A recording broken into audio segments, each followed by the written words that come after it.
Way. Perfect. Right there. Perfect. Okay. So, thanks for coming on, man. Thank you, sir. Thank you. No, how are you doing? I'm doing good, man. My dog is 17, so I was downstairs sitting with him because he's blind and deaf, and he's walking around shitting all over the place. So I'm trying to take care of him. Oh no! Yeah, he's so old. Isn't he? Excuse me. Oh, I'm also handling with an old cat, and oh yeah. When they're older. Yeah, he's 17. He's so old.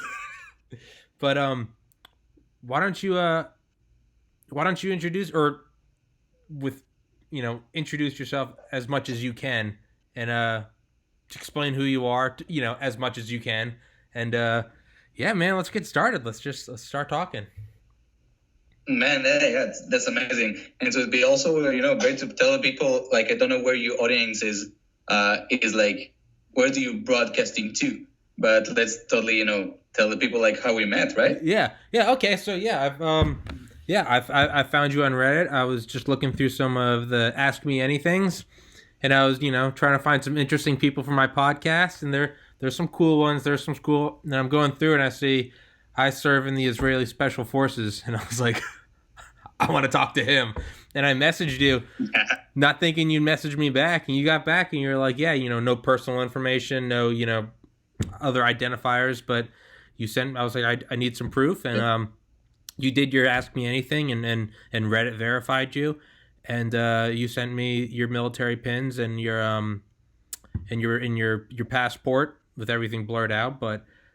And I was like, okay. And you were like, all right, I can't show my face. We can't do any of this. But you're like, I'd be happy to do it, and we can talk about whatever. And I was like, okay, dude, let's do it. Like, I didn't think I'd be able to get this. So, yeah, dude. Well, actually, the thing about with censoring all those stuff. Yeah. So let's say when if you noticed, when a veteran, American veterans go live and those stuff, so they actually don't censor themselves. They don't use the face map, or even they can drop a full name. But the thing is, when you're an Israeli, so we had issues when it's like wartime. Okay. And all the international media is like totally blowing up, and it's like everybody's talking about this little country in the Middle East. Yeah. So let's say like the Geneva Conventions. Okay. And their rules. So we don't obey everything. It's not, they don't guide our army. Yeah. Our bullets are not all of them are approved by Geneva. Yeah. And just because of that fact that we kind of not going with with, let's say, the Western and European rules. So just because of that, you can get convicted in certain countries when it's wartime. Okay. That's fucking shit, man. Yeah, it is. That's but I get it. But I get your concern. Because you don't, you step outside some of those. Other countries can then say, because you fight for Israel and because Israel, follows 99.9% of the Geneva Convention, you are therefore in our country a criminal. So I get it. I mean, that's stupid as shit, but I get it. What's your opinion on things like the Geneva Convention? Because what's that? Sorry? No, sorry. No, you go on. I say it's like kind of a criminal only in people like in Norway or Sweden specifically. Yeah. In US, totally not. Oh yeah. In US, you totally, when people will actually kind of appreciate it, Yeah. And I talked to many people from the US, and they're pretty good with that. Yeah, dude. But yes, it's the North European who lead it. Yeah. And we do best to keep the job civilized and keep the rules, doing stuff right, and human rights. Yeah. But it's fucking gruesome. Yeah. Well, that's what I was gonna start to ask is so I'm someone with no military service, like I told you. I have one of my cousins. I have uncles, extended family, but not myself. So one thing I've always been curious about is, so someone like you who's in special forces and has experience with this, what do you think about things like Geneva Conventions or war crimes? Because I mean, obviously there's terrible shit, but I look at it as like Like, war is bad enough. How are we gonna say, this isn't a city where you say, hey, you can't jaywalk, you can't, urinate in public. It's like, this is war. We're fucking killing each other. How are we gonna sit there and go, you can't use those bullets, or you can't use white phosphorus, or you can't use, it's like, it's war. It's war. It's like Curtis LeMay, Air Force General of the United States Air Force in World War II, led all the bombing runs on Japanese civilians. He used to say, I'm butchering the quote, but he would say, use as much force as possible, use overwhelming force, use too much force, because that's going to make the conflict end the quickest. Mm-hmm. So, yeah, what are your thoughts on that? Well, it's mostly started, after the Second World War, and it was fucking man, it was so gruesome. People just, sticking in trenches and shooting each other. I talked through the First World War all the way to the Second, and after that, things pretty much changed. Uh-huh. But between, after the Second World War, so, man, like, you fight in the trenches, and you're just the rifleman, and you're just an infantry. You're such a small, you're like a match. Mm-hmm. In this, big game. Yeah. And, so it's like, let's say it's like 50-50, and you kill them and they kill you, and the body count is pretty much the same, let's say. And then suddenly, like, one side is using fucking, chemical weapons. And, maybe you want to, your war, have some intention, and you want to get something. Maybe it's a certain area or an objective, but ruin people's lives. Yeah. Like overwhelmingly ruin people's lives. Yeah. And let's say they will not be dead, but they will be totally disabled to their whole life and be a burden on the family and on the nation. And it's just not cool at all. Yeah. No. There are rules about statistic weapons. Let's say like mortars and artillery. Man, just like intentionally putting the terror on the civilians. Yes. And not even on the enemy. It's on the civilians. So things are changed, and it's like much more. It's just gruesome, and more than it's more force than you need. Yeah. Yeah. Okay. So again, it's the death. It's this fact that you can win like a fair fight, but when you use like unfair stuff, it just ruining people's life overwhelmingly, and might be even hurting their civilian lives when they're. It just sucks, man. Yeah, it's just not good. Yeah. No, it's terrible. It's all. Yeah, I mean, it's all war is terrible. It's sad. Yeah. Now, what were you saying earlier? I don't know if you want to talk. The first thing you said, you said the bullets aren't I guess what's under the Geneva Convention. What does that mean? So Geneva Conventions tells you like to use it's called 5.56 green type. Yeah. Now green type is actually more powerful than what we use, which is like it's very it's like the sharpshooters bullets. That's the same bullet. Okay. So it's like very, very fast. It goes immediately through your body and gets out from the same place that it got in. Yeah. To the body. And the infantry themselves, they use 5.56 white type.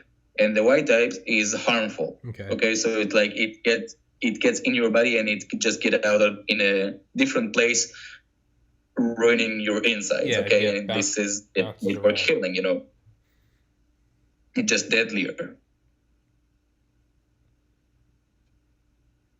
And so countries like Norway could prosecute you for that if you were to visit Norway?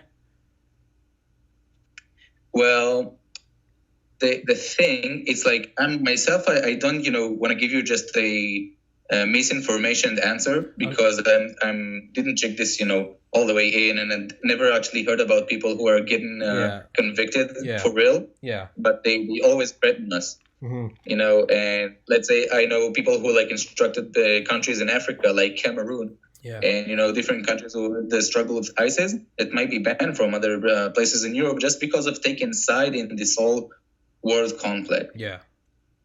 Okay. So one of the things. Sorry. Eventually getting actually convicted and going into jail, it's less probable, but the threats are real. Yeah.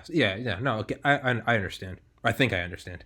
Okay, and so one of the things you said is you were going to go to Africa to teach how to fight against ISIS.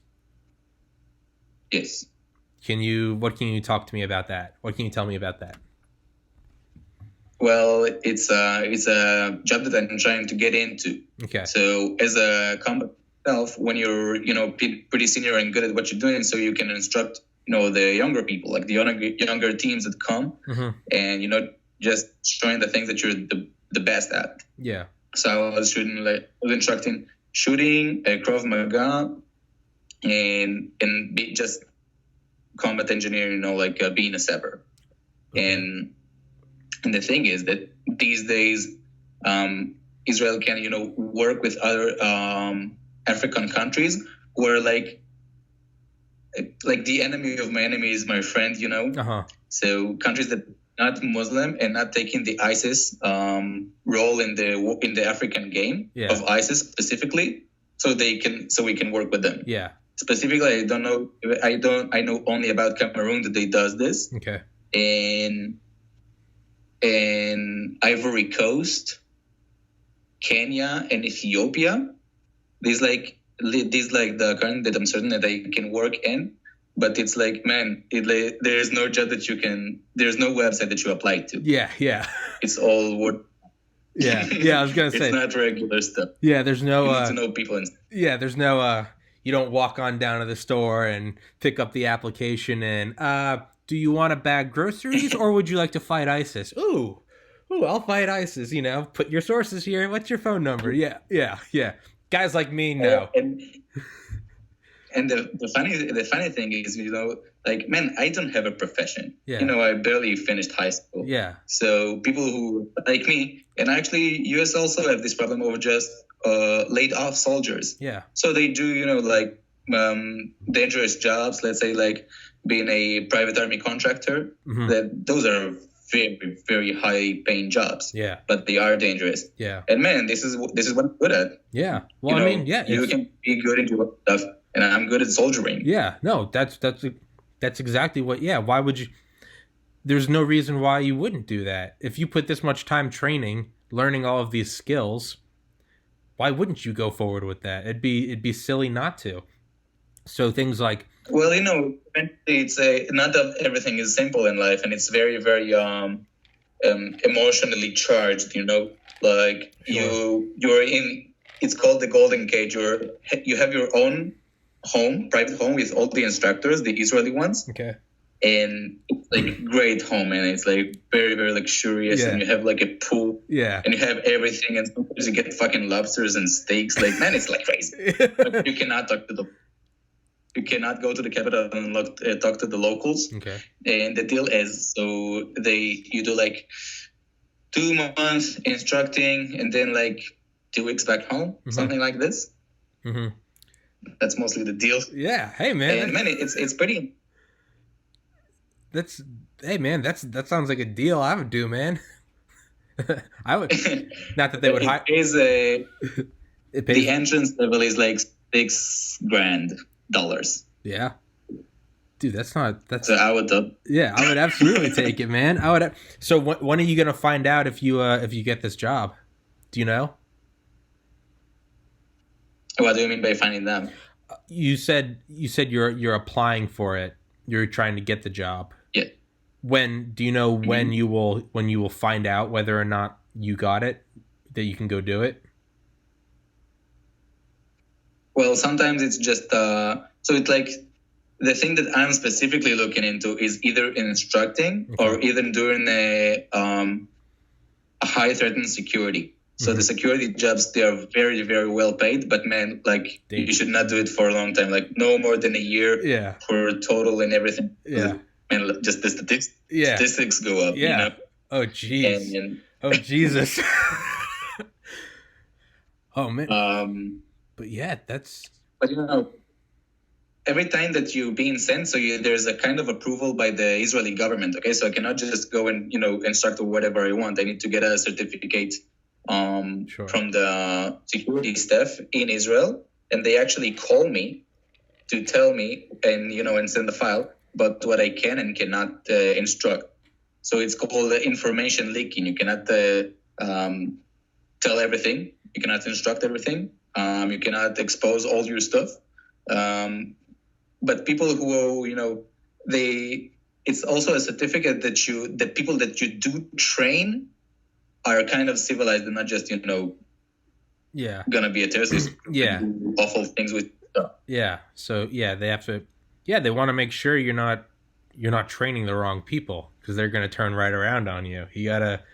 Yeah. I get that. Which eventually it might happen, because it's African countries, it's not stable. So so I heard about this guy who was actually my friend, and he was teaching just navigation, but he knows the people in Cameroon that did after that it was like it's like a group in the army, that the same group like a few months later just tried to assassinate some high rank or something, and they all got killed, and it just sucked ass, man. So they can't do nasty stuff with your information. Yeah. So we all need to get a certificate. Oh God. Oh God. So is the Africa's yeah, dude, it's crazy, man. It's not America, that's for sure. So no, and it's not Israel either. No, it's just not. very It's nothing. It's not Russia. It's not China. It's nothing, man. It's nothing, man. It's insanity. That's what it is. So man, I hold an opinion. I would never want to fight Russians. I really don't. Me neither. Want to Me do neither. it to them. Me neither. Hey, man, I'm American. We pointed nuclear weapons at each other for 50 years, and neither of us fought. So technically, we haven't fought Russia either. I don't think anyone wants to. Everyone that fights Russia gets fucked up. Napoleon, fucked up. Hitler, fucked up. Just don't fight Russia. It's pretty simple. Don't go over there and just, you're good. It's just, yeah. No, yeah. I feel you. So, like I read the different thread on Reddit that there was like actually a U.S. team from the U.S. training with kind of Russian military, and it was like super, super snowy. I don't know where it was physically, but they were like in the camp after the drill. They were like super lazy, going to grab some sleep, and the Russians just were showering in ice. What the like in the snow? What the fuck? What the fuck? Crazy. I'm not able to do this. That's crazy, man. I don't know, man. Yeah. I have a couple friends from Bulgaria, and they're all crazy, dude. Eastern European, big buff guys. They just, we'd go out drinking, and I'd have some liquor, I'd take a shot, and they're sitting there, they got the whole bottle of vodka, just go, and they just like it's nothing. We drink vodka, we have Kalashnikov, shit like that, and it's just like, oh man, you guys are men, not me. So yeah, man, they're so tough. Like half of my family actually lives in Russia in a village, and I came to visit there like 2 years ago, and they have a saying. They say it goes like this. It's you ready for some Russian? It goes like "Pivo без vodka, деньги на ветер." So it's basically if you have your own pint of beer and you don't drop a shot of vodka inside, you just waste of money. Yeah. Okay. Yeah. When I used to, so these guys that I'm friends with, they came over here to America in 2011 on like a summer visa to make money to save up for school, and we worked security, and they're all these big bouncer guys, not security like you do, security at a bar, to make sure the drunk girls don't fight or something, right? Pretty easy. But I remember they would all be speaking Russian and Bulgarian, and I was like, I want to know what to say. Like I want to fit in with you guys. Teach me something. So they whenever a girl would walk by, they'd say something in my ear to say to them, and so I'd always say "Do de buff gaza tzigenen." I don't know what it meant. They were telling me to what? "Do de buff Say that again. Do de buff gaza tzigenen." So they were telling me to tell them. I was saying, "Kiss my ass, gypsy." I had no idea what I was saying. I was like, "That's nasty." Yeah, dude, and they were all laughing, and so I did it like 100 times one night, and it's just a bunch of white American girls. They don't know what I'm saying. I don't know what I'm saying. It's whatever. Finally, these two girls come up. It's like 2 a.m. I've been saying it all night. They're laughing. These two girls come up, and I start to say it. I go, "Dodo," and they put their hand over my mouth, and I was like, "Why?" And the girls walk by. They're speaking Bulgarian, and they're like, they know what you're saying. And I was like, okay, shit. And I was like, nasty. Yeah, they were like, you don't want to fuck with those girls, man. They'll rip your balls off. And I was like, oh shit, okay. Yeah, dude, they're fucking crazy. But have you been to East Europe? Have I what? Have you been to East Europe? I have not. They've invited me to go to Bulgaria with them. One lives in Kosovo. I have not gone. I'd like to. Man, I believe you pretty should. Like, I've been only to Russia, and in East Europe, I had never even been to. I work with lots of Ukrainians, and man, they just tell me that if you're a man, and specifically a foreigner, a white foreigner in East, man, you're just so attractive to them. First of all, because their spouses, like the male spouses, are just beating the shit out of them. It's like very, very irregular. Yeah. And this is what I heard girls. And and it just it's their ticket out to get out of this sticky country, Sure. Yeah. And it happens like all around the world, even like South America. I heard it totally happens. Just being a foreigner is like, I know, sexy. Hey man, maybe it works. I can't get a girlfriend here. Maybe I need to go to Russia and be like, hey, I'm an American citizen. Maybe I can find love.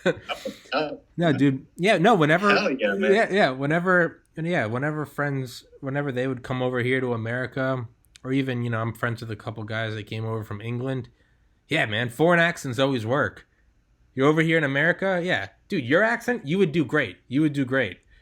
Come to America. Myself? Oh yeah, dude. You got a foreign accent. It doesn't fucking matter. It doesn't. See, because every guy sounds like me. Every guy sounds like me. It's nothing special. Whatever. And see, we got nothing to offer them. They already live in America. They don't have they don't need a ticket anywhere. They're at the destination. So, yeah, you came over. You came over speaking with your accent, telling some of the stuff you did. How you fought, what you did. Live combat. Oh yeah, dude. You'd clean up. Actually, this is what I wanted to tell you, because if you have your accent and you go around Tel Aviv, people just fascinated by you and want to ask you like tons of questions. Hell yeah. Well, shit, man. Maybe I need to come to Tel Aviv and find some people for my podcast. Just be like, hi, I'm Tommy. I'm from America. I'd line them up. Good. And you just have so much fun. And I met, like in my work, I meet a ton of people, and most of them are the US. And I met also like an Egyptian guy, like, man, 2 days ago. And he says that when he goes out, and he talks to people, he tells them that he's Egyptian, and he feels so welcomed. People invite, like Israelis, Jews, invite him to come over, to sleep, to eat. Yeah. And it's a very, very big thing in the Middle Eastern culture. Like everybody in the Middle East, if they invite you to come in and to enjoy, and you don't agree, it's an insult. Okay. So if I was over there. Also, when I'm pouring, let's say I pour someone a one, I do it like almost all the way, like 3/4, 2/3, let's say, and this stuff, because otherwise, man, it's just an insult, man. It is, yeah. Otherwise, it's yeah. I remember. Yeah. I guess whenever my Bulgarian friends would come over, there's a weird culture shock, because they'd take wine and they'd fill it up till it was overflowing, and it'd be running down their hands, and they'd be drinking, and I guess. Well, shit. I guess I need to come to Tel Aviv, and I'll make sure not to turn down any offers, and I'll make sure to fill up everyone's wine glass. They fill it for you. Okay, good. Okay, would it be more insulting if I tried to fill it in someone else's home? No, man, that's great. That's actually great. When you feel at home, it's like the next level. Yeah. So I have I have Muslim friends. Yeah. They Arab, and they know that I've been to the army. They know everything, right? Mm-hmm. I mean, almost everything. Almost everything. And one of them, his name is Muhammad, and he tells me, just come over to my place and meet the family and let's get around. And this city is a little bit numerous because there have been I don't know, 2 times or 3 times terrorists dispatched from there. And anyway, I told him, man, look at me, I'm so damn white. They will spot me from a distance. Yeah. And he says like that. He says, no, it's not what you think it is. Okay. Anyway, and says, trust me. So I trust him, and man, we go. And I had so much fun. Yeah. Man, I couldn't pay myself for anything. Yeah. I didn't took a shekel out. Yeah. I couldn't pay for myself. And, tons of people want to meet with me. And, man, they know that I'm Jewish. Yeah. And we had so much fun together. It was just amazing. That's so cool, man. That's awesome to hear. I like to hear that. It's I think for the most part, people are good. Around the world, I think for the most part, we all want the same thing. I understand it's not all good. It's not, if there's a lot of fucking evil in the world. But for the most part, we all want the same thing. Everyone wants to fall in love. Everyone wants to have a good paying job. Everyone wants to be healthy. And everyone wants friends. And you go out and you drink and you eat and then you go to sleep. We all want some pretty basic, simple things. It's good to hear that. I bet it's refreshing, to see some love and humanity in what I imagine is a profession where all you see is hatred and inhumanity, war. Mm. Yeah. And it's you put it very, very accurate. And as I grew up nearby the Gaza Strip. Okay. And though living in them, man, I never met an Arab. Until I was 18, I never met an Arab, which is pretty rare for an Israeli. Yeah. So anyway, one of my, initial thoughts while joining the army, I told myself, well, I want to get to a good unit where I can, meet actually locals in some situations and talk to them and hear what they have to say. Yeah. And man, I met in all the hellholes of the West Bank. Yeah. And those stuff. And people really, as you put it, they want to make their living, have their family, have their property. Yeah. And that's fucking it. They don't want to fight. No, and they don't really care. They don't really care what happens beyond the fence. Yeah, it's they're microcosm. And that's enough for them. Yeah.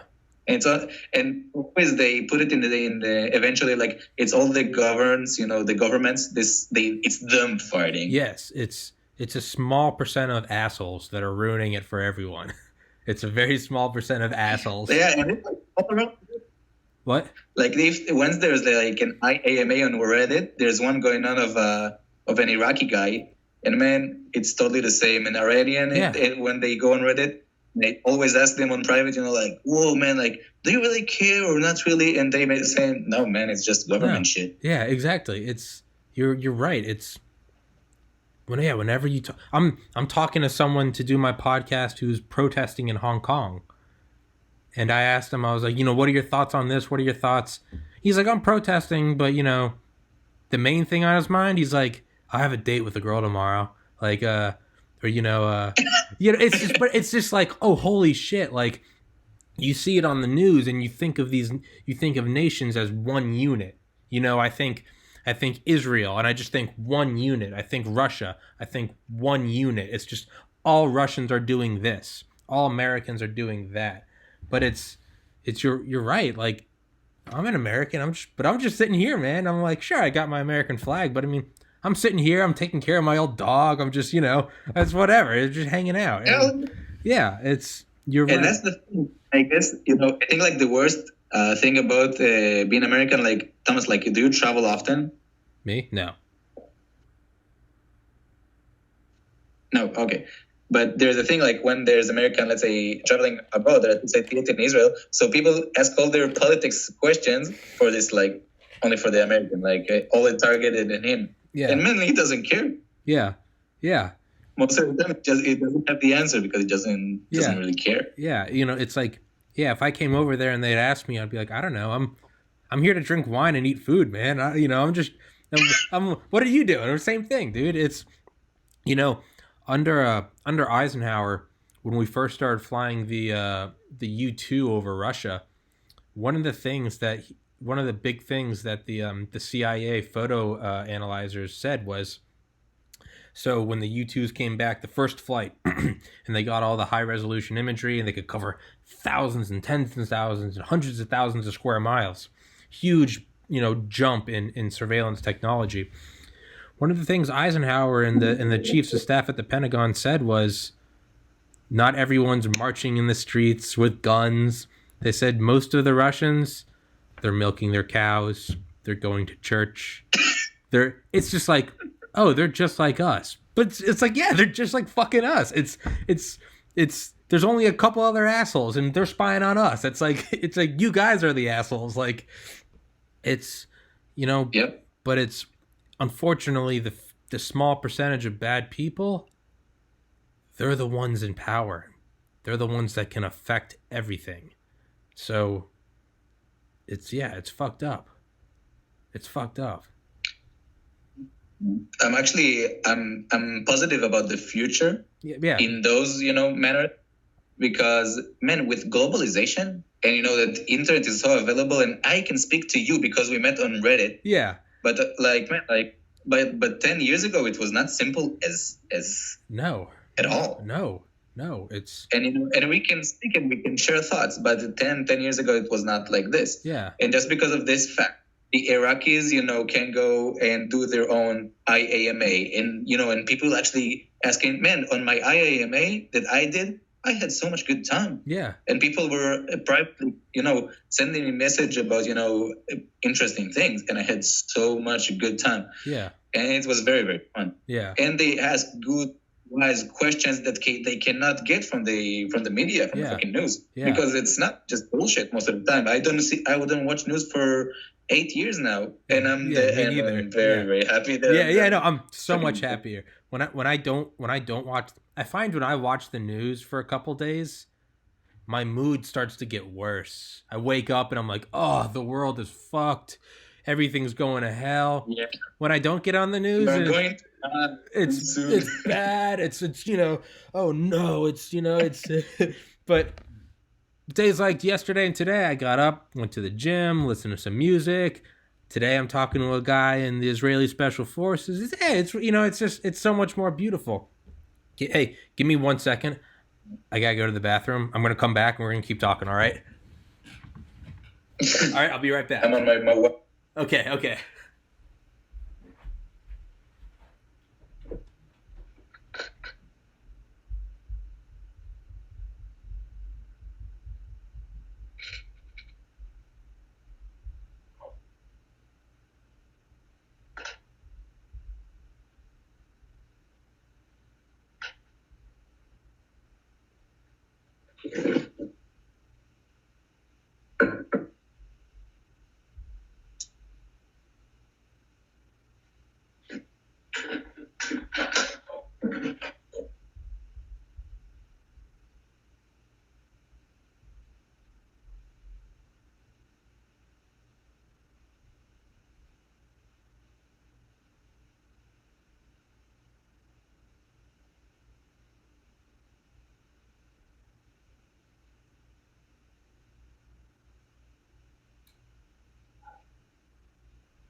Alrighty. Just a minute, my friend. Yeah, you're good.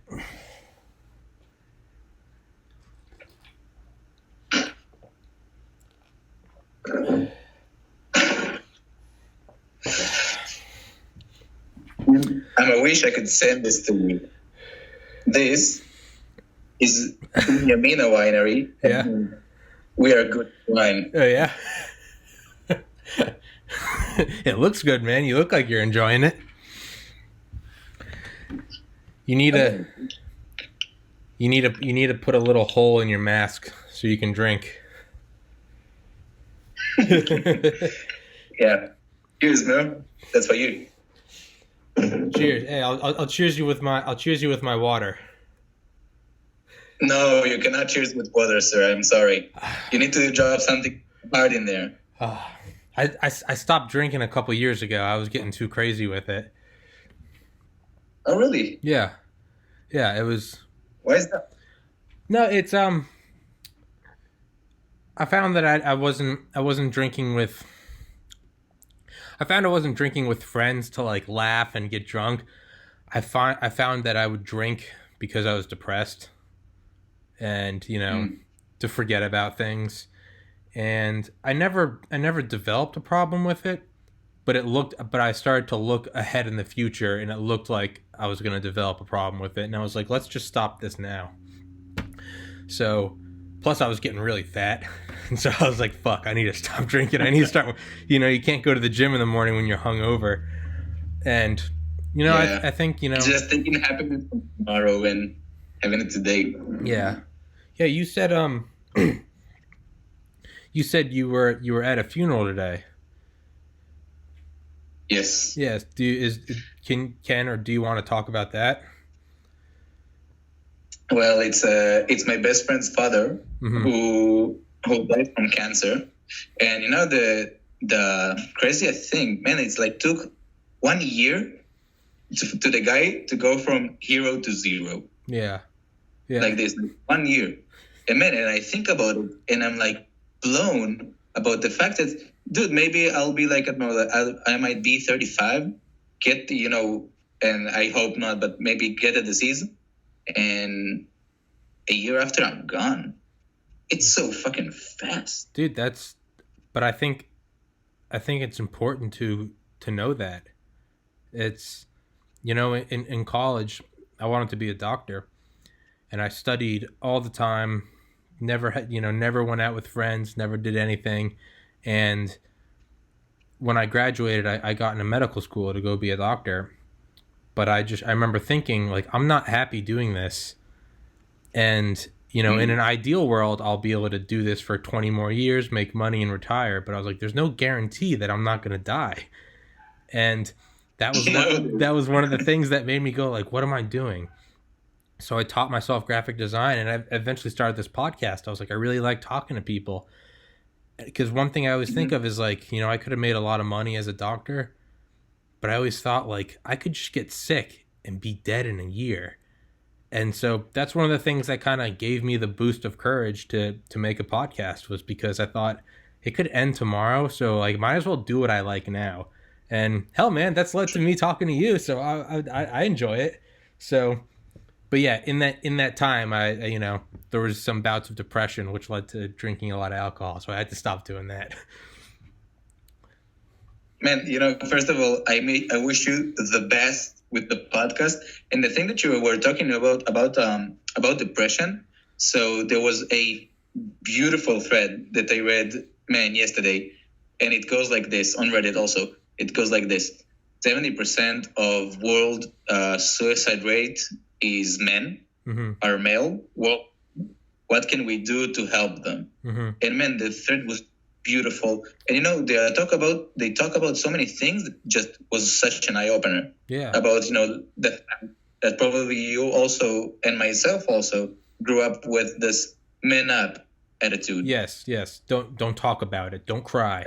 Stand up. It's man, and it rules your psyche. Yeah. Slowly, and it comes to you, and then like you a decade later, you much less emotional. Yeah, and it's super fun. And I thinking about my guys from the army, and PTSD is much more. There's much more cases of it than you think, and it might be you don't need to kill a man to have a PTSD. Man, you just need to be in certain very very high stressful situations, and you might get it like that. Yeah. And it's not, you can really live with that. And like men specifically are so disposable. They go to the army because they go to the army. In certain places it's mandatory, but when it's not mandatory, it's still men. Yeah. It's still do it. And they're so disposable. They send us to war. And when you finished, nobody talks about the switch to the civil life. Yeah. Man, it's not easy. Yeah. It's not easy. Yeah. How yeah. I mean, one of my best friends served in the Middle East in the U.S. Army, same age as me. And yeah, when he came back, it took him like 7 years he was drinking, gained weight, was lazy. And in the last year or so, he's got sober, he's lost all the weight, he's got abs again, he's dating girls, and he's feeling good. But he was like, for every person like me that, the transition back to civilian life is bad and then it gets better. It's like, for every person like me, there's 10 that gets bad and it never gets better. It gets worse and worse and worse, or they commit suicide. And yeah, man, yes. it happens. Yeah. So what are the actually, the cool thing about PTSD is that you can get from a lot of things, and it's like, and I actually studied it from a doctor very, very lately, like I think like a month before, and it goes like this. It's super simple. In high stressful situations, the body's voltage is going like very, very high. And it might be, and then it like branches to two cases. Either he's like, he's like a more introvert, and so he just doesn't, he doesn't make contact, and he's like very, very confused and mumble, and let's say, or either he's very, very active, actually, but not rationally. Okay, so let's say if you're a combat, so this guy, might shoot to all direction and, yell orders, which are just, not necessarily at all. Yeah. And, very, very, very, very active. But, you spot from the right minute that he's not right in his mind. Yeah. And the treatments start on the same second that you notice it. Yeah. So people who you notice that they are not, they're emotionally charged in the situation, and in combat you might have like a fighting. Combat is like 2 days. It's like 20 minutes of adrenaline and 2 days that you don't see anything. You don't see a terrorist every day, man, in a war. Yeah. And it just taking it just giving them actions to do actions and to be involved, and don't just discharge them, because if you discharge it will be very, very bad situation for them. They will feel guilt and they will feel remorse, and all those bad feelings make them, it just ruins their psyche immediately. So you need to let them stay in, actually staying in war and not discharging them, because by being active, they are being treated. Yes. That's the treatment. Initially. Yes. After that, I wish they will go to a psychologist who will listen to them. But for now, that's like the best that you need to do. And man, it happens like in so many cases, like even if in brutal sexual abuse and those stuff that are super, super sad, it's still kind of the same treatment. Yeah, man. It's jeez. So do you want to talk? So I don't know what I can ask and what's inappropriate, or so I don't. But I mean, but I have to ask. You're Israeli Special Forces. You have a life that's not like mine. What's the most stressful? What's the craziest shit you've done, man? What's combat like? What's it like shooting terrorists? What's it? It's. I don't want to ask you stuff and it not be, because we're just talking about mental health, and then I don't want to jump in and be like, tell me about your crazy shit. But you did say when before this podcast, you told me privately, you said feel free to ask whatever you'd like to ask. So, what? Yeah. So I say, man, it's good. Yeah. So what's it like shooting terrorists? Very good question. Because I tell you why. Because if someone, and I've been asked, I travel pretty often, and I've been asked by, if I meet people and they know that I've been to Germany, let's say, because I told them. Yeah. So sometimes they might just ask, "Oh, so how many people have you killed?" Yeah. It's not a good question. No. You need to ask. Well, because I have, like I said, some of my best friends have served in the Middle East, and I have never once asked them, have you killed anyone? Because that's a bad thing to ask. You don't want to trigger PTSD. But the only reason I'm asking is because you told me, feel free to ask. So, yeah, I'm asking. So have you killed anyone? So myself, I'm 0 confirmed kills. Okay. And the thing is, if somebody tells you that he has confirmed kills, so either he's a sniper or he's just talking shit. He's talking shit. Because you can't know. It might be. Just I'm going to let my cat out just a minute. Yeah.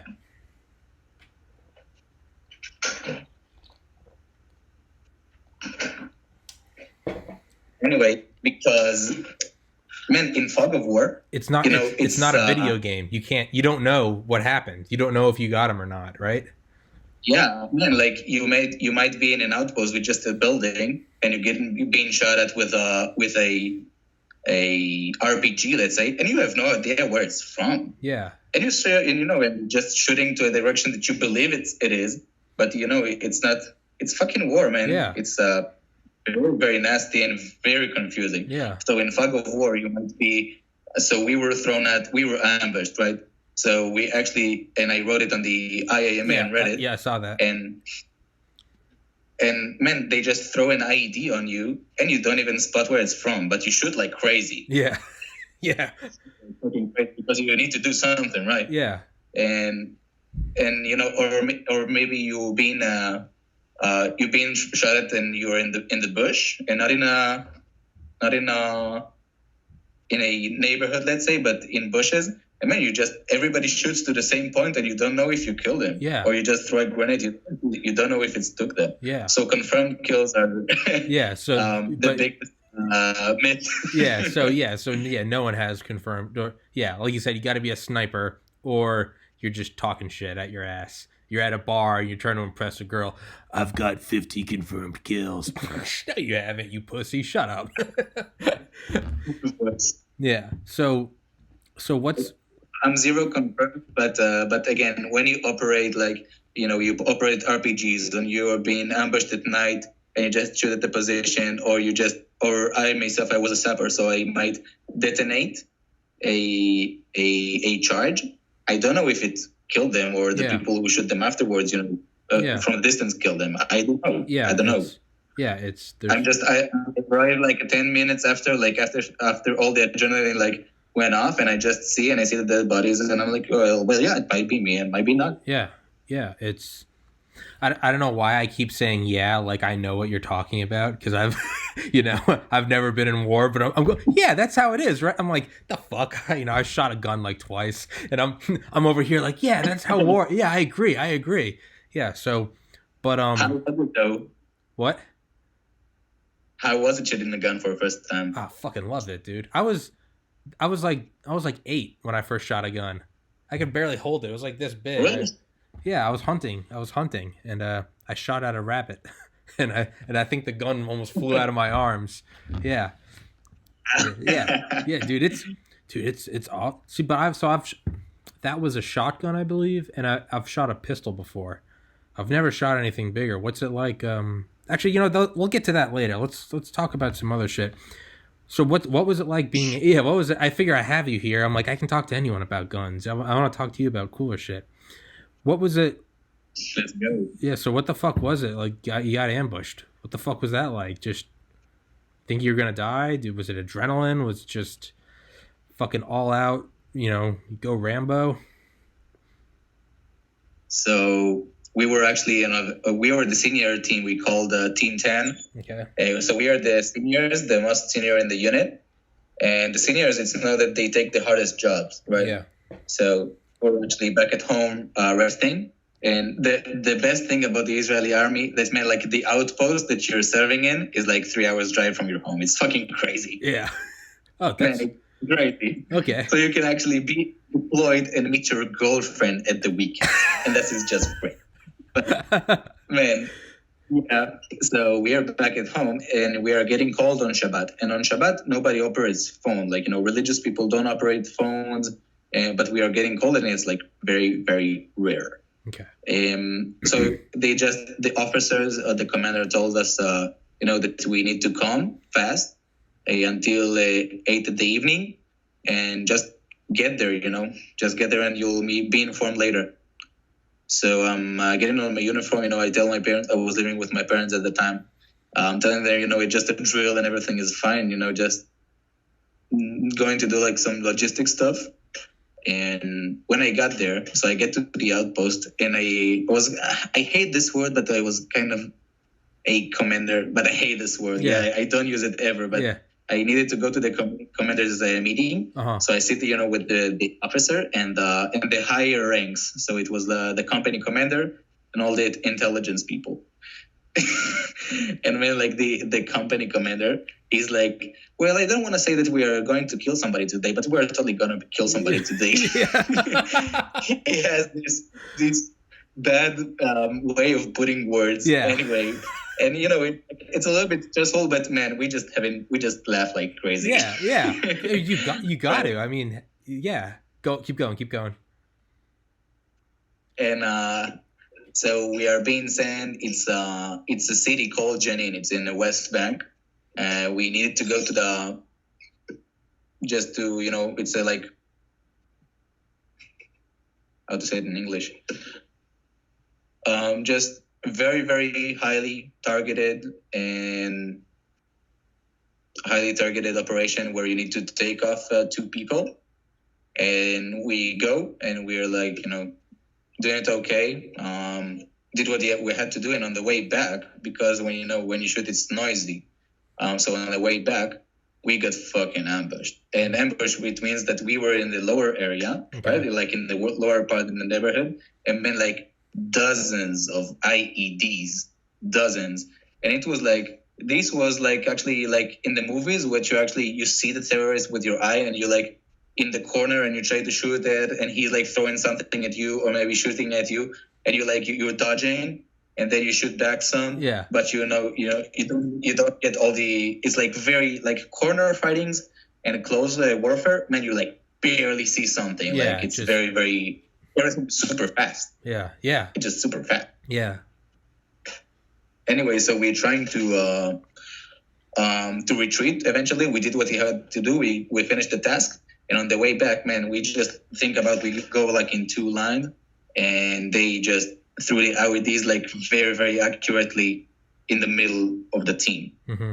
Now, the IED itself, it looks like imagine like a bottle of vodka, which is filled up with explosive. Usually it's just TNT powder and debris. Okay, so you have shrapnel, and many, they throw like some like in the middle of the team, and those that got really close specifically to myself just didn't explode because they have some I don't know, just a miracle, I guess. It was a dud.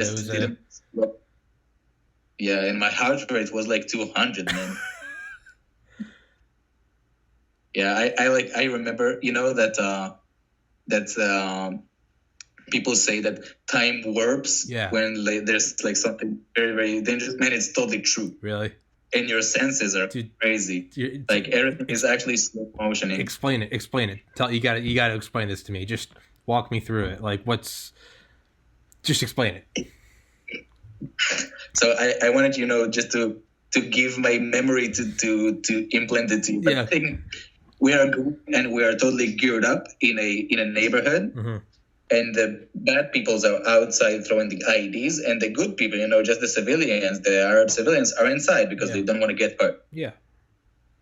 So you kind of know, and like everybody knows that we're in, right? We are totally, they know we're in, right? And I just see these IEDs being thrown at us, and some, we dodge them, and sometimes, you just getting cover, or it got stuck on a stair, and it took all the debris, all the sharp nails, and you got saved, or it just didn't explode in the last minute.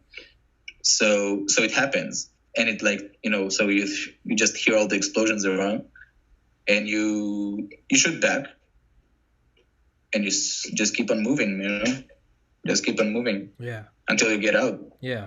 And there was a beautiful moment of the guy with the submachine gun. Man, he was like in the front, and when in the moment that it broke, and all the ambush actually started, man, in that moment he just he was standing, we were in cover, and he was in the middle of the street just spraying like in the scene from Waltz with Bashir, which is a great movie, just staying in the middle of the street, spraying to their asses. And man, this is beautiful, man. It's beautiful. That's, it's just so it's all in slow motion when it first happens. And it's for a few seconds, maybe up to a minute, it's like totally time warps. Yeah. And how's your vision? Do you see really clearly? Yes. I don't know, I don't know how to clearly is not the right word, but let's say if you look to a it's like very dark because it's night for sure, and you're looking inside let's say an alley, and it's dark, but there's like movement, so you will notice right away. Okay, you got me. Yeah. So like this, right? Or maybe if you take a look around and you see all your teammates, so you will automatically remember their positions, where they're pointing the rifle to, like what's going on. Okay. If somebody shoots, so where does he shoot to? Okay. And if he actually you just absorbs tons of information in the you just go in a second. You're like Superman first. You're just seeing everything, and it's Jesus, that's crazy. It's now have you been in anything where any of your friends or people you were operating with, have you ever been in anything where someone is killed? Injured. Yes. Okay. Actually, the same operation. So the younger team tried to did it before, and they got ambushed also. And one of them, just the ID exploded on his ass, and he got sharpness in his ass, and then helicopter came and took him. And he got a nice lump sum of money after that. Oh yeah. The best way to make passive income is to get injured in the army while in an operation. So do you guys ever you guys ever scheme like, hey, I'm gonna shoot you in the foot, you shoot me in the foot, and then we can get a paycheck? That's what I would do. It happened to me and my friend. We were actually in the course, and it was like we just wanted to get home, Yeah. We wanted to see home a little bit, to see our girlfriends at the time. So we broke each other's thumbs just a little bit for fraction to be back home. It worked. Man, yeah. You broke each other's thumbs. We're not perfect.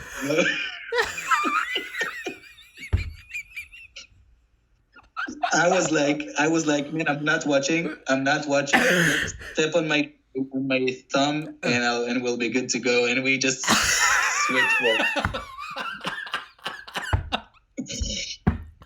Oh my God. Life's good. Oh my God. Yeah, life's good. I love you. You're my favorite. Okay. Shit, man. Okay, so maybe I could survive in the military. It seems like there's other guys like me. Hell yeah, man. Like the people in specifically combats, or the people that I was dealing with, like the teammates, they have such a dark humor. Yeah, man. Like when we were training, and you the whole week you're outside, sleeping in bushes, navigating, doing your own stuff. In the moment they open their eyes until they close their eyes, it's only like nasty dark jokes. Yeah. It's just it could be like they will point at you and say, bro, you like have more chances of killing a woman than sleeping with a woman. You will kill people with a woman is such a virgin, Holy shit. Holy shit. But bro, you've got more chances of killing a woman than sleeping with her. Jesus Christ. Man, I thought I had a dark sense of humor. That's awesome. About the other guys, in the same operation that we need to take out 2 people, so it was not everybody shoots, only one shoots eventually. Yeah. Before you get exposed.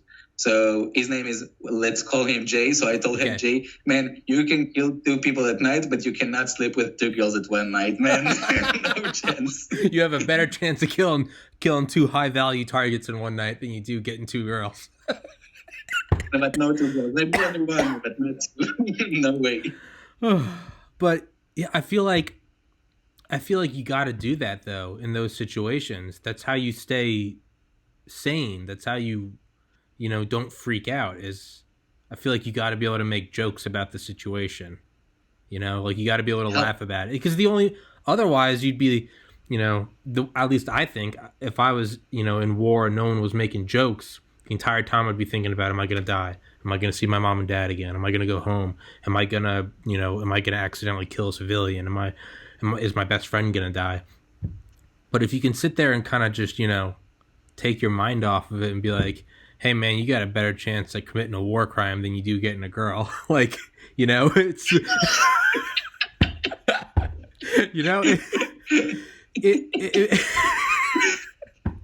And the thing is, the thing that you said, everybody thinks about it, Yeah. Everybody thinks about it, and then someone comes from the side and just breaks the pattern. It's fucking hilarious. Yeah. I love them. Yeah. It's how else? Yeah. How else would you survive? I feel like if you didn't, you would go crazy. You would break. You'd probably snap. You wouldn't be an effective soldier. So. Well, the PTSD rates are fucking higher than you think. Yeah, no, I believe it. And that's the way to deal with it. Yeah. Jesus, man. So, what's the darkest thing you've ever seen? What's the, just evil shit? Yeah.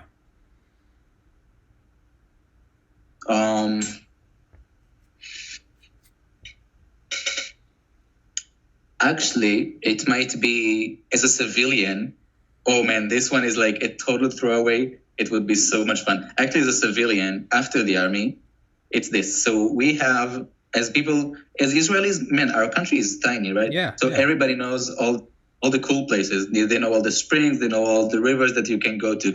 But specifically us, the people who are like, we call ourselves like hardcore hikers. Yeah. So we have a spot in the Golan Heights. It's a spot in the Golan Heights that you just need to get close to the border with Syria, and it's there. You see like big sign that says "not allowed to enter," so you enter, right, with your car, and it's just a ruined village, and you go on the tower itself. Like the only thing that stands is the tower, and you sit there, and the border is like 10 meters from you, and you look to the other side, which is Syria, in a city called Kunitra, and you would just see the fighting. Oh shit! Like in nighttime, you will see the tracers. You see a bomb. Like one time at night, you'll see bombing. Yeah. But mostly, just tracers and people fighting. And you sit there, drinking hot chocolate, and you actually see people fighting for their shitty fucking life for the whole night, all night long. That's gotta be such an eye opener. That's insane. That's fucking insane. That's like some Roman Colosseum shit. You're just watching. Yes. You're watching. Have you watched people kill each other? Man, so it's so far you don't see it with your you don't see their expression. You see like tiny figures. Yeah. Okay. But man, they're killing each other. And I was sitting with my girlfriend at the time. Jesus, man. That's right, man. Quite a romantic date. Yeah. Man, this is it's just an eye opener. So when I take a friend, let's say I have friends who are not locals from student exchange, I tell them this: listen, it's not fun. It's beautiful, but it's not fun. But it's an eye opener to see what the Middle East is like. It's not a quiet neighborhood, sadly. I hope it will, but it's not. Yeah.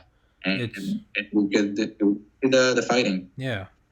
Now, so when dealing with motherfuckers like ISIS or ISIL, whatever you want to call them, the Islamic State, and they so badly want you and your people dead. They they want you gone.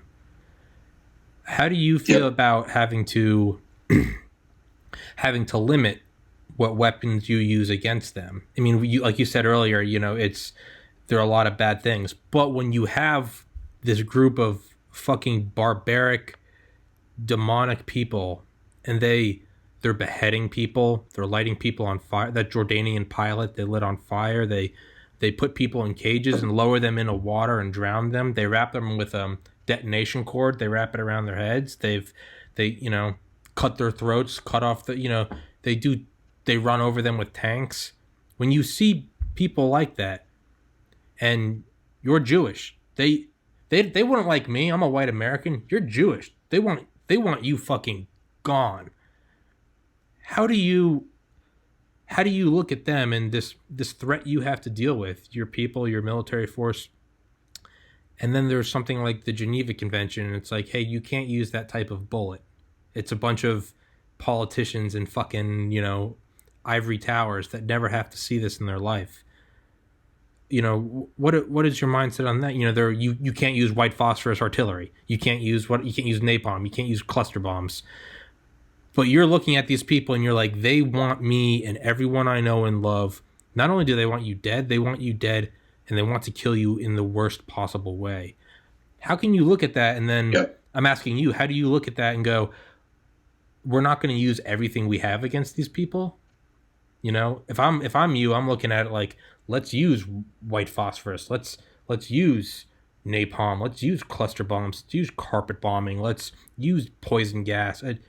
I would look at it and I imagine in that point it's kill or be killed.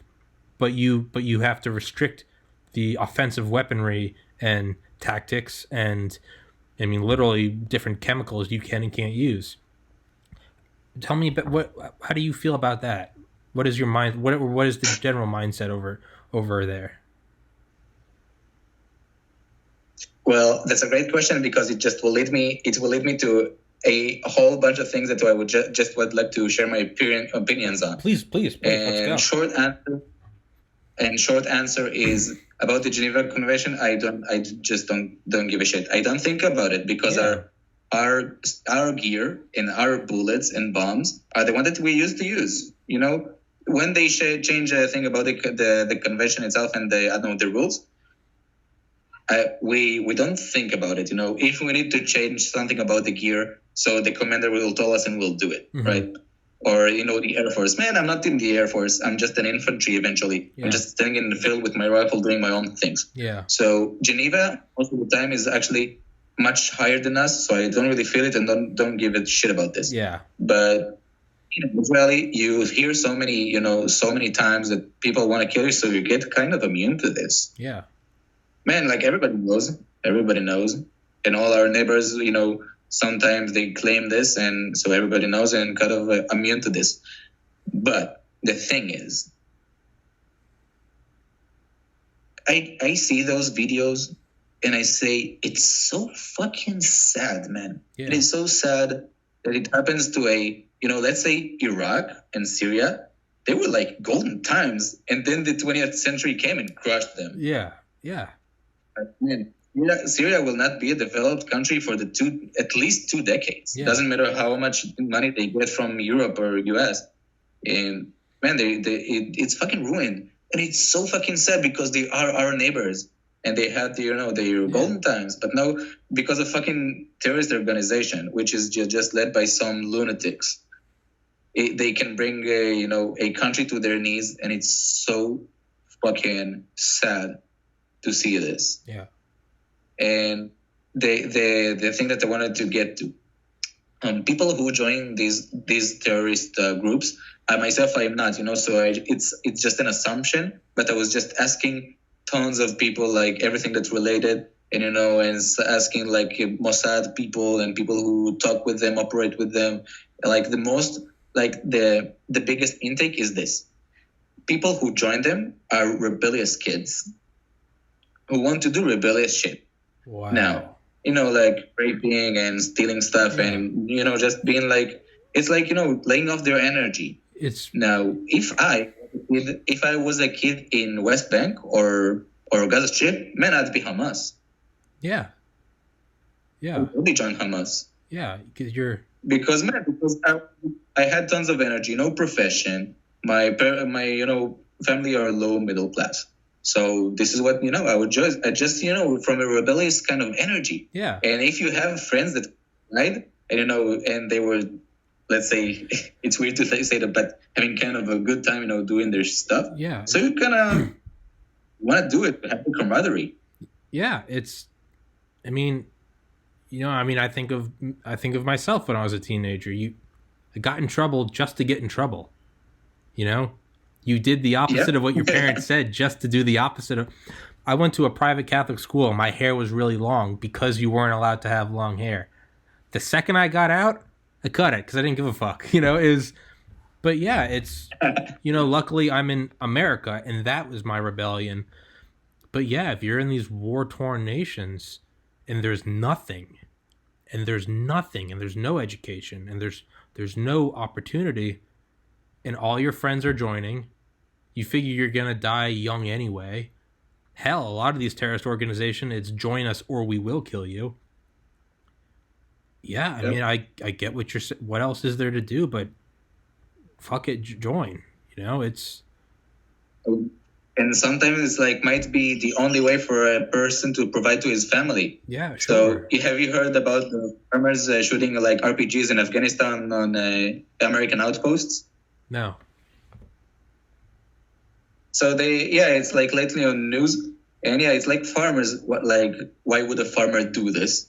Because he get paid like $200. Yeah. For each time he shoot. For him, it's he just want to provide to his family. Yeah. So I never blame them. Yeah. I say that war it's mostly decent people in undecent situations. Decent people in undecent situations. Yeah, it's. God damn, man. It's crazy to hear. Because it'd be one thing if I tried to connect that logic. Be like if I was in, wherever, I would join Hamas. But to hear you say that. These people want you dead, but you still see that humanity in them. I mean, that's fucking beautiful, for lack of a better phrase. It's beautiful that you see that. But there's also the reality. Okay, you see the humanity. You see that they're teenagers, they're rebellious, they want some money, their friends are joining. Like you said, it's horrible shit, but yeah, it's the good times. Now, the reality is it does not matter if you see that humanity and understand it. They still are going to try to kill you. Whether or not they personally care, maybe it's their commander telling them to kill you. Regardless if they're a bad person or regardless if they're just a, 18-year-old, the reality is they're still trying to kill you. So, how do you deal with that? It's... You see the humanity, but at the same time, it's like, if I don't fucking kill them, they're going to kill me or they're going to kill my friends. So so you need to be quicker. You what? You need to be quicker. You need to be quicker. So I guess kill them first. That's Jesus, man. Our lives are so different. The thing is, even while in operation, while I'm doing the stuff that I need to do, in the same time, I always think like in the back of my head, man, I just so feel for them. I'd wish that they would be richer and have much, better welfare. And they will not do this stupid stuff. Yes. And I tell you something about the refugee camps. Refugee camps, there's an international stupid fucking law about refugee camps that being a labeled refugee camp, you're not allowed to have social service no, exactly. You're not allowed to have police, not allowed to have health services, and you cannot have any kind of schooling. So guess what happens, man? So they're like refugee camps since Israeli happened, which is like 80, 70 years old, refugee camps, and they don't get any services. People there are just super violent. Yeah. Doing their own shit just because of this fact. Because they're not allowed to have the welfare that they deserve. Yeah. Jesus, dude. And this, the numbers don't lie. Yeah. It's only this because of the fact that they don't have better things to do.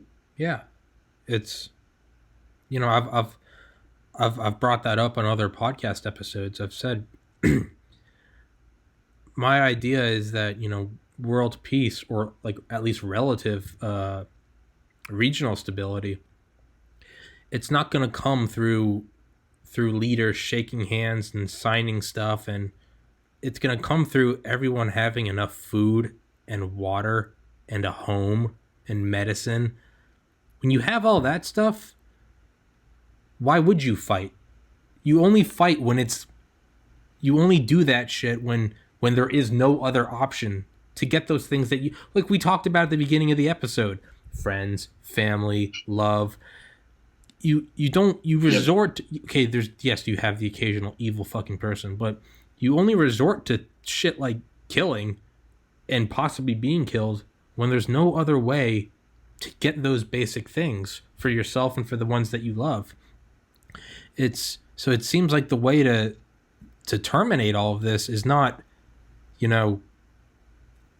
overwhelming military superiority or shaking hands and signing contracts and all these politicians, look how great we are, vote for me. Bullshit. It's a bunch of bullshit. What's gonna do it is somehow reducing resource scarcity and competition. It seems like that's the only way it can be fixed. And then you have to question, are there people in charge that know that and they don't want that? They want division. They want there to be competition because it's easier to stay in charge when you have people fighting. I'm ranting. What are your thoughts on this? I don't know about that. I don't know about. I'm not a politician myself, and I honestly, we have elections, and I barely can make my mind because I don't think that anybody represents what I think. Yeah. But get that fact. Around 10 years ago, maybe a little bit more, between us and the West Bank, there was no fence, right? And these times were great. Man, they would come to work in Tel Aviv, and Jews were shopping in Jenin, at the same place that we get, that shooting going on. So we would do shoppings in their cities. And they would come over and sleep at the Jewish hostels. And we need their labor force, and they want, and they get fucking good salary. And these days, I work like an employee, and we have people that come working from the West Bank with the certificates because they do need to cross the fence these days, like the border. But man, they're so awesome, they're so nice, and they get such a good payment. It's just, man, business is just good for everybody. Yeah, I mean, because like we said, most people want the same shit. They just, very simple lives. That's what they want. But God damn, man. So you're gonna run for prime minister, right? You're gonna be a politician, right? It sounds like you got it, man. I think you need to do it. No, I really don't care about those stuff because I just don't believe it. The system is too crooked to represent the people. The thing that I can change and will just to be an awesome parent to my kids, and to actually spend time with my kids, and just give them the best value that I can. Yeah. See, but I think if anyone I think if anyone could fix the crooked system, it'd be a badass like you. You can't have some politician coming in there like, I'm gonna fix everything. You need someone like you, some special forces guy that comes in there and it's like, I'm gonna fix shit, and no one's gonna fucking tell me no. I think you're the guy. Actually, the crazy thing is, man, if you see all the prime ministers, they all been to the elite forces. Yeah, Benjamin Netanyahu was in the fucking army. Yeah, no, I've seen I've seen those pictures. Okay, so maybe my logic doesn't work. Maybe that's already the case. Damn, man. It is, and I kind of appreciate it. Man, like tons of the politicians, a very, very big percentage are either from the army or the security, just industry. Mossad and our Shabak and those stuff. Yeah, man, like high percentages. So they know a thing or two, like how it looks from the field. Yeah, it's not like here in America where all of our politicians are millionaires and billionaires and they don't know or care. I have some more questions. Man, I would be mad if like a rich boy who haven't been in the army and that doesn't have an idea what it's like will send me to fight in a different country. I would be mad at this. Hey, dude, that's America. That's what America is. That's exactly what it is. How much longer can you talk? Because you told me you could only do an hour and a half, and we're coming up on an hour and a half. I can go forever. I know you said you have limited time. Actually, I'm pretty good to go. Like, let's say 20 minutes more, maybe 30 minutes. Okay. Do you care if I go to the bathroom again? No, man, it's great. I'm gonna finish my one. Okay.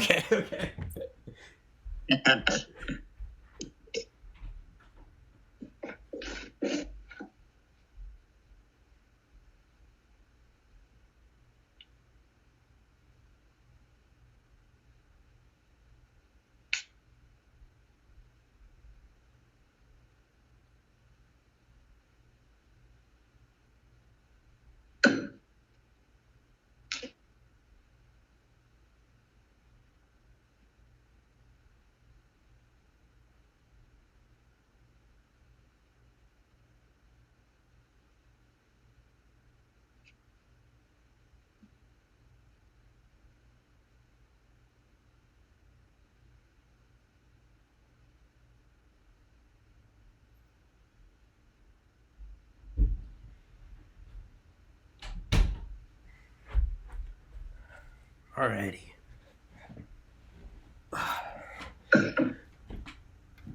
Man, I need to get like a diaper or something. Every podcast I do, twice during that, I'm always like, I gotta go to the bathroom. I need to get like a diaper or just like a bucket or something. So that's nasty. Yeah, it's disgusting. That's why you're supposed to know the. That's why I go to the bathroom. I'm civilized. So, how long, by the way, have you been doing the podcasts? Excuse me? For how long have you been doing these podcasts? About 6 weeks. Oh, really? It's new. Yeah. Well, the thing, if you can't tell, I can talk. I can kind of talk to anyone. And I've been doing it my whole life. And my best friend told me, I was at his place last November. We were hanging out. We were on the couch. And I was like, man, I don't know. I'm just trying to figure out something to, I want to get one of my company ideas. I want it working. And he goes, Tommy, he's known me my whole life. He goes, you've been doing podcasts your whole life. You just haven't recorded them. You talk to everyone. And I was like, damn. I was like, damn, man. I was like, fuck it. So I'm just going to start recording it. So now normally when I see someone interested like yourself on Reddit, dude, I'd always shoot them. Hey man, tell me about whatever you're doing. I'm at the gym. I see someone. Hey dude, I just talked to him. And then I'm looking at like the Joe Rogan Experience, and I'm like, wait, I think you could do this for a living. And I'm like, fuck, I'm shit. So now I just, now I record it. So. And man, and I myself, I really, really love Tim Ferriss. Man, I love his show. The dude know how to ask questions. Yeah. That's beautiful. Yeah. How do I?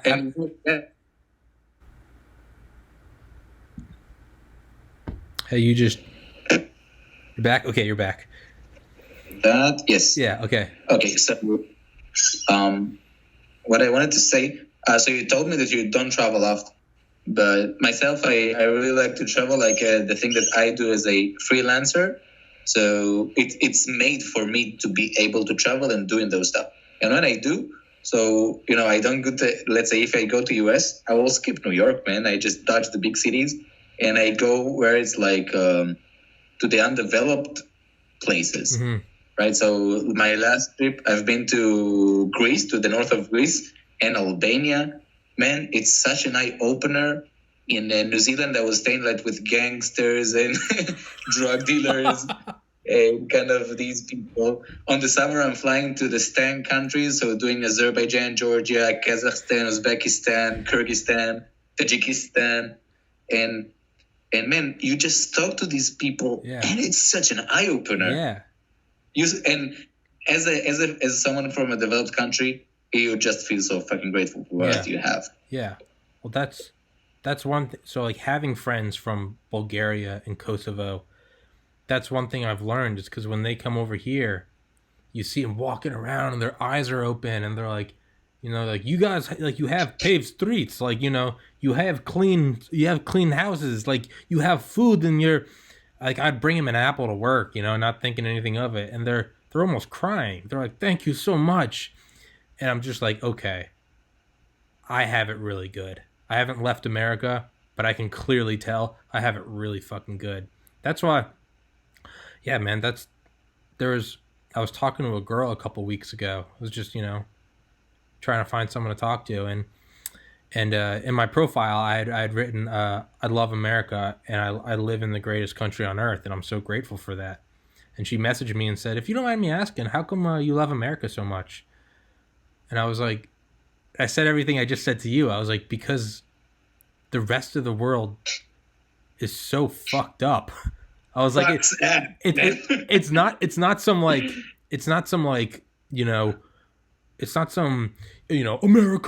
No, I'm just like, I'm so happy that I live in a place that isn't fucked up. It's because like what you said, you go meet these people and you realize how good you have it. So yeah, dude, when people my age in America are like, America sucks, I'm like, dude, fuck off. Like, fuck off. Like, we have it. I'm not saying like, don't criticize the president. Like, always, like, question the situation. Always try to make it better. But this whole idea that America is the worst, dude, shut up. Like, just shut up. Like, we have it so good. Like, the fact that I can sit here and talk to you on a computer in an air conditioned room, and nothing bad's gonna happen. There's no bullets coming through. There's no, I have food downstairs. It's that, like, that's amazing. So yeah, man, but not to go completely backwards. Sorry, no, go on. Sorry, what's that? I wanted to ask if you know the Jocko Willing podcast. Yeah, I love Jocko. Oh, okay. So I actually love these stuff. Yeah. And man, can I like share something like with you? Yeah. So when I was a few months ago, and I was like a little bit down the hole with all the PTSD and stuff, and like again having light PTSD, you can totally live with it. But I had this kind of discipline. He loves this word. So I would do this in the moment that I wake up. I put my earphones and I put his podcast, or I put like Army Confessions or Holocaust Survivor Confession, this stuff. And for half an hour, you listen to those stuff, like all details. Yeah. And you feel so fucking grateful. Yes. Man. Yes. Like not like bullshit grateful. I mean, like with all your body. With your you sit your wine glass. Yes. And you're like, for someone in the other side of the world, it would be heaven. Yes. For them. Yeah, you said it perfectly. It would be heaven. You said it perfectly. It's not some bullshit grateful. It's every morning. I meditate, and I'll meditate for 30 minutes. It brings me peace of mind, but I also always think I'll be sitting there meditating and I'll be like, where am I? I'm on a clean bed. I'm in a home with food, with water, with clean clothes today. I'm going to go brush my teeth. take a multivitamin. I can go shower. I can drink water. I can go outside, and there's other homes. And I'm going to get in my car that works. And I'm going to drive to the gym. And I'm going to work out in a gym. And I'm healthy. And there aren't bombs going off. You know, there's food. And when you can start to look at it like that, you're right. Your depression, your anxiety, it goes away, because you're like, okay, I have it really good. And the next morning you wake up and you're depressed again, but you just got to do it again. For me, it takes 30 minutes. I do it every morning, but every morning I wake up pretty depressed, pretty anxious, freaking out. What am I doing in my life, man? You know, but if you just sit there and just, like this morning, woke up, went to the gym, and I was just, kind of depressed. What am I doing? I took a shower and I sat down and I was like, I'm doing a podcast today. I love podcasting. Who am I podcasting with? I'm podcasting with a crazy motherfucking Israeli commando. Okay, like that's what I'm doing. That's what I'm doing today. Yeah, that's what. Don't be the commander word. I hate that. No commander. Okay, what do you want me to call? What do you want me to call you? Oh, Rambo. Oh, yeah. I don't know, man. Just a soldier. Soldier, Israeli soldier. And I was like, that's what I'm doing today. And I'm like, how cool is that? That's what I'm doing today. And it brought me right up, and I was like, okay, cool. Like, let's do this. And then for the rest of the day, I'll be fine. And I'm sure I'll wake up tomorrow and I'll be all, what am I doing? And then I'll be like, what am I doing today? I'm going to do a podcast. And you're right, man. Just if you can be grateful, and dude, Jocko Willink he has a cure for everything. He's just, work harder. This is what you're going to do. No excuses. Look at me. I look at weakness and I'm like, oh, hey, weakness, what are you doing today? I'm going to work out. I'm going to take a cold shower. I'm going to write. I'm going to read. And I'm going to work harder. And if I mess up, good. But but that's what I love this guy. But it's so true. It's so true. It works because Jocko's seen it. Jocko, where was he operating? Ramadi. Jocko was he was a SEAL team commander in Ramadi, and he saw the worst of the worst of the worst. And one of Jocko's quotes is, now that I have seen now that I have seen how dark it can get, I truly appreciate the light. And it's, I take it from him. That's why I always think of, I'm like, okay, Jocko sees it. And that's what I'm getting from talking to you. I'm just listening to your life, and I'm like, that's fucking crazy. My life is so easy. Like, just talking to you, I'm like, holy shit. Like, I'm running my mouth. I need to let you talk. Sorry. You say like my life are crazy, but I live life for the fullest. Yeah. And now I'm a civilian. I'm like everybody else, man. I go in the streets and I wear fucking clothes and I have fucking emotion and I watch fucking movies. Yeah. And drink some wine. I'm not and every year I give like a month back to the army. So last winter we were actually deployed for a month, and it was intense. Yeah. But these were just training, man. So I look like everybody else. Yeah. And I do my own stuff, knowing that that stuff had happened in my life, and I'm so fucking grateful for that, because I'm alive. Yes. First of all, I'm alive, yes. and that's great. Yes. And yeah, man, it happened. And if let's say no one from my team has died, right? But even if it does, the milk is spilled. Yes. And you need to build yourself. Yeah. And I love this podcast specifically. Like, man, I wish that people who are like your followers, just would be like, wake up at morning, like we say, and when I hear something that is like eerie, like an eye opener, and put the headphones on and put your fucking podcast. Yeah. This is what I wish, man. Yes. Hey, dude, it's gonna awesome. It's gonna happen, man. It's gonna happen. It's hell yeah, man. Fuck yeah, it will, dude. Fuck yeah, it will. Hell yeah, man. I think it's and think about the amount of value that someone who is like from a developed country like us can gain from this. Yes. Yeah, make it worth it. Make it all worth it. you know, because it wasn't always like this. A lot of people died to create countries like this.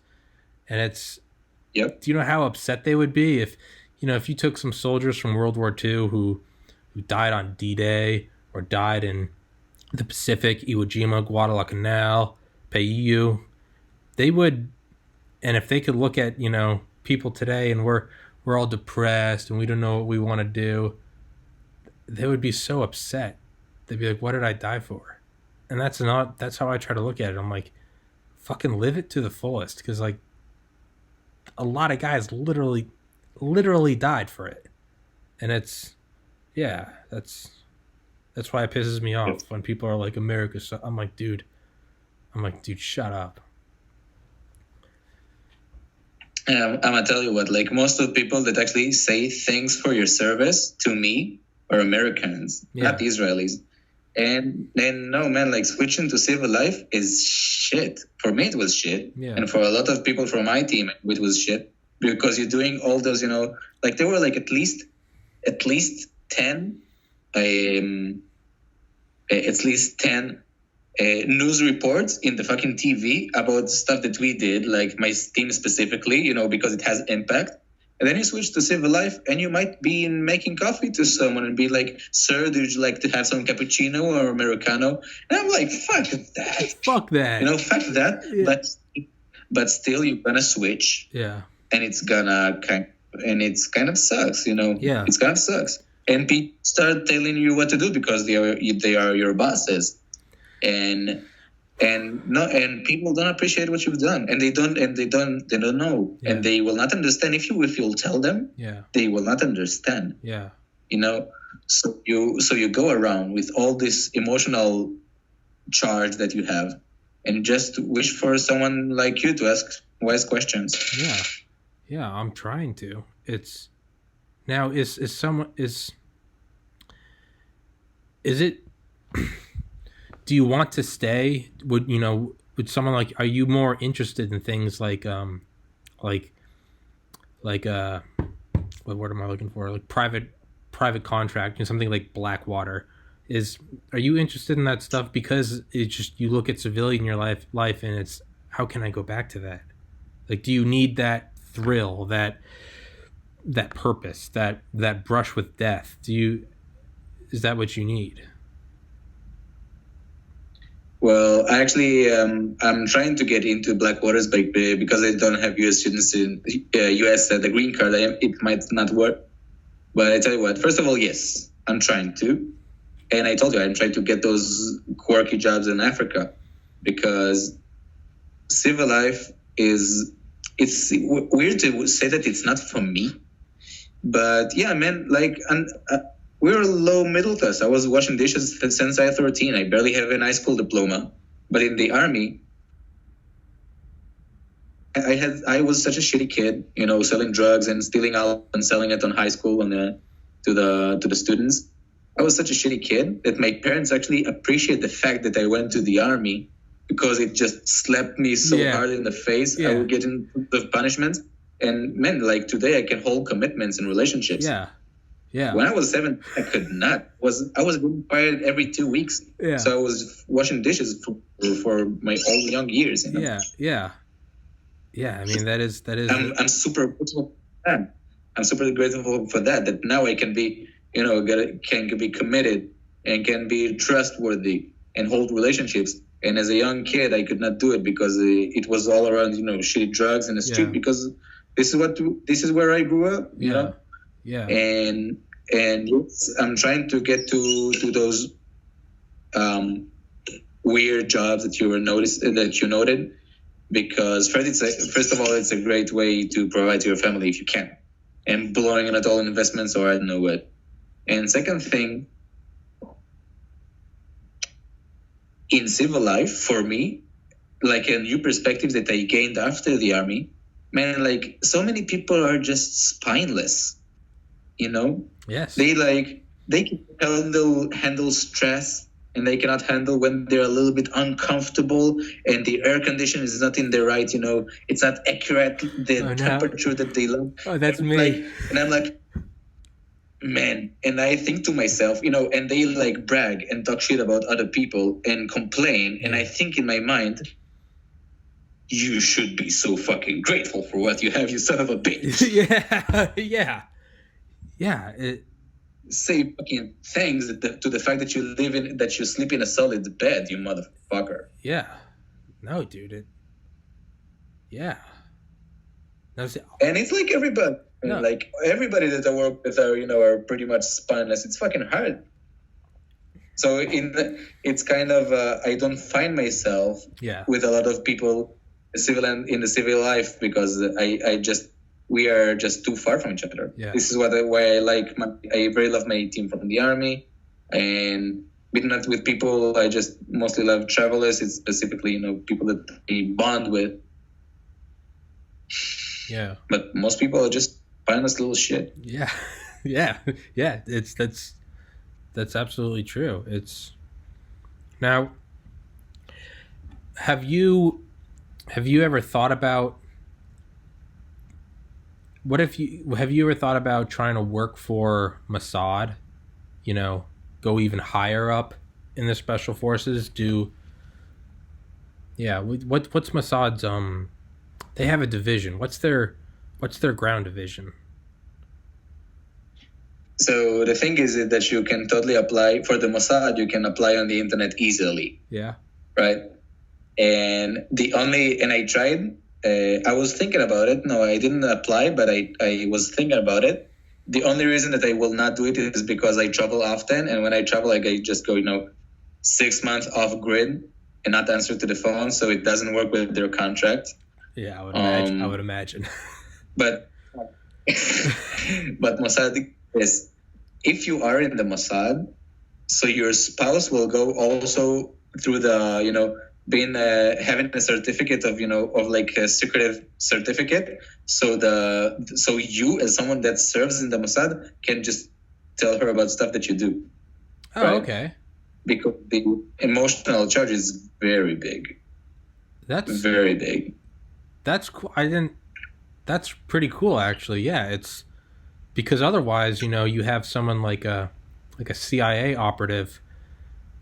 Not only is it difficult, you come home and they can't even tell their wife about it. There's no one to talk to. That actually makes a lot of sense. They would give your spouse, she would have a security clearance, so you could talk to her. But that's also beneficial for the Mossad because that means you're going to be more stable. That means you're going to be a better operator, a better employee. Damn, that's pretty fucking cool. Thomas, I cannot even explain you how hard is the feeling that, let's say you cuddle with a girl, or either you wake up, panicking at night because of an emotional charge that you carry with, and you cannot tell, or even if you will kind of tell something, she will just don't understand. It is so fucking hard, man. This is like the hardest. Yeah. Like being in this situation is easier. Than actually, carrying it through civil life, and people don't understand you, people don't get you, and you cannot talk about this. Yeah, it's shit, man. I hope you enjoyed talking on here. I hope this helped.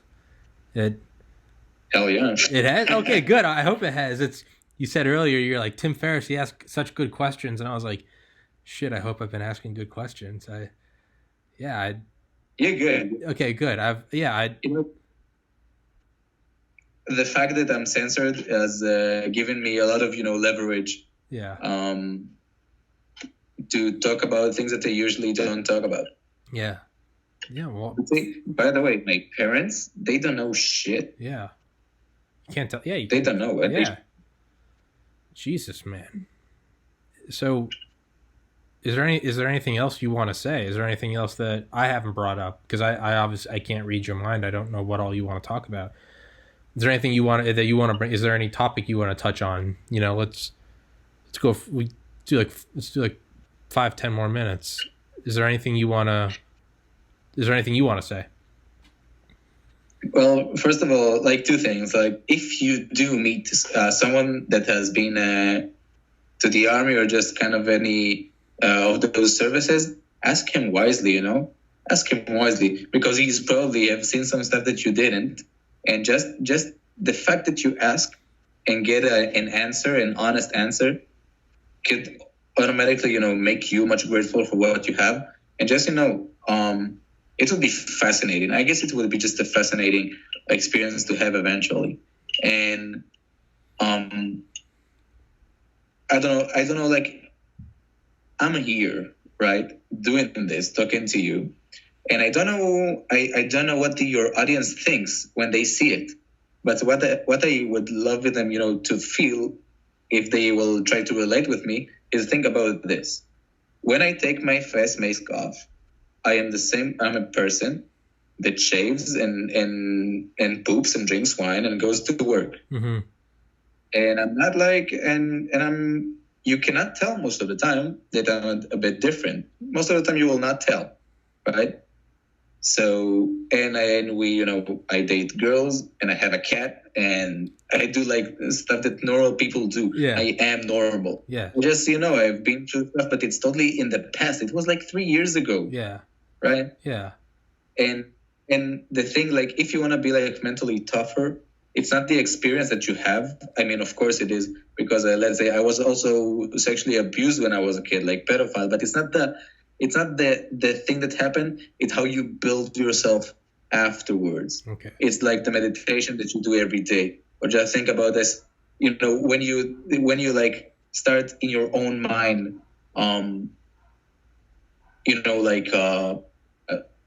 being ungrateful, and then you say, no, dude, I need to be grateful. I need to be grateful. There's people going through hard stuff in the other side of the world. I should be grateful to what I have. And build yourself, and with this discipline, and doing your own, doing the daily stuff that you do, but being spineless, being tough, being committed, and just know that in the other side of the world that there are people that will love to have the situation that you are in right now. Yeah. Yeah. That's a beautiful message, man. It's, you're just another dude. You're just over there. I'm just over here. Yep. And guess what? When the camera went off, I'm going to drink with my friend. Yeah. In a bar and hit up. Yeah. And all over and all over the world, people have cats, and cats are assholes. No, man, cats are great. I don't have a cat soul. I love cats, dude. I love cats. Well, hey, man. Being a cat is like having a cat soul is like, I love you. Yeah. But in the moment that you entertain me, I will just go away. Yeah. Yeah. Walk away. Yeah. Oh my God. Well, hey, let's wrap this up. Thank you for being on, and I hope you will come on again. Will you come on again? Hell yeah, man. Fuck yeah. Okay, good. Okay, I didn't want this to be a one and done. I don't want you to disappear forever. Come on again. Come on again. I think. Oh, Thomas, I might, bring some awesome people that have different opinions than myself. Yeah. To talk. Maybe people from our team might love it, Dude, that would be awesome, man. Show them all. My internet's bad, so it takes like 10 fucking hours to upload the podcast. It takes forever. But when it uploads, I'll send you a message on Reddit. I'll send you a link. Show it to your buddies, man. Show them what and tell them they're more than welcome to come on. Tell them we can just shoot the shit and laugh, and maybe I should get a mask. Maybe I should get a mask so when I talk to you guys, I have a mask too. That's fucking awesome. Yeah, I'll be. I'm telling you. By the way, I think with the mask, it's the mask that I got from the army. Yeah. And most of the operation we go with mask on. Yeah. Just because, let's say if you operate in places like Hebron, and because these days, because of the social media and all the media is very, very globalized. So if they take a picture of you while you're in an operation, they might actually, chase you. Yeah. Yeah, they could track you down. It happens. Like there's an urban myth about someone in Hebron that was was how to say that, captured twice on camera while in operation. He was not a special force, just a regular dude who combat Israeli, and like people put bounty on his head for like a few thousand grand. Jesus Christ! So and he did nothing wrong. He just got caught on camera twice. So should I be wearing a mask if I'm going to be talking to you guys? Is there going to be a bounty on? I'm good. No one's coming after me. Fuck! I don't want to. You're good. My podcast is 6 weeks old. I can't have ISIS operators putting a bounty on my head. Be like, fuck that kid. Hey, but when we talk about the Mossad stuff, so like my FBI agent that tracking me like totally came, man. Yeah. He said Mossad. Yeah. He's the employee of the month. Everybody's cheering him on. My guy said Mossad. My guy said Mossad. He got a raise. He got a trophy. I'll get around the screen and totally bust the nut. Yeah, they're screaming. He's gonna get laid tonight. His fucking. Oh yeah. Yeah, man. We just made some poor FBI agent so happy. He's got a trophy on his wall. Trump is going to sign something and send it to him. Great work. Great work.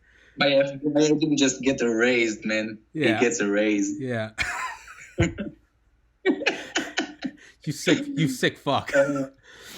Okay, hey, well, Hey, so I just want to make sure, though, if anybody starts coming after me because I'm talking to Israeli special forces, I need you and your friends. You guys will come defend me.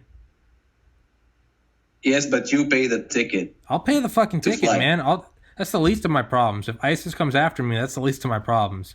You guys come over here, and you'll be my security. Hell yeah, man. Fuck yeah! All right. Well, shit, man. When my podcast takes off, and I make some money off this, I'll hire you and your unit. You guys can be my security. No, Ben. Listen, that's the deal. So we do it voluntarily. Okay. But I heard in the US that two things that I want to see in US. That your national parks are fucking crazily beautiful. Yes. And I heard that you have like everything like size. You have like huge size. Let's say you have a milkshake and you have like very big size. So I just love that. In Israel, everything is small. We are small people. Small, medium, large, super size, extra large. Yeah. Yeah. The super max, extra, mega, American large. This is what I like. Yeah, man. Look how big my cups are, dude. They're, you got a water bottle. This is my cup. It's fucking huge. Oh wow, man! That's big. It's true. Actually, it's true. It's fucking hilarious. I love it. It's awesome.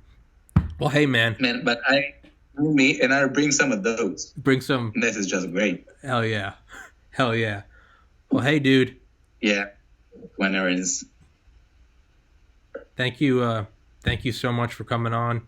Show this to your unit friends and tell them to come on, dude. Salute. We'll have a merry old time. We'll sit around. We'll make some jokes. We'll say have some dark humor, and but also let's have them on, man. Let's talk about their experience. Let's help get it off their chest, and hopefully, like we said, and hopefully it's not just you guys that benefit from it. Hopefully people here will listen. Okay, I have it really good, and hopefully it will make our immediate lives better. Hell yeah, man. Hell yeah. Well, cheers for that, man. Yeah. Cheers, brother. That was great. It was great. This one is for you. Yeah. No, you cannot. I don't drink. I don't drink. Man. I don't. Hey, like that. Hey, we're on my podcast. We're doing what I fucking say, all right? We're cheersing my water, okay? Do it. Do it. Do it. Okay. Okay. All right, brother. That's nasty, dude. Yeah, I know. All right, dude. Hey. Right. See ya. Hey, man, thank you for doing it. Take care. All right, brother. Bye. Peace.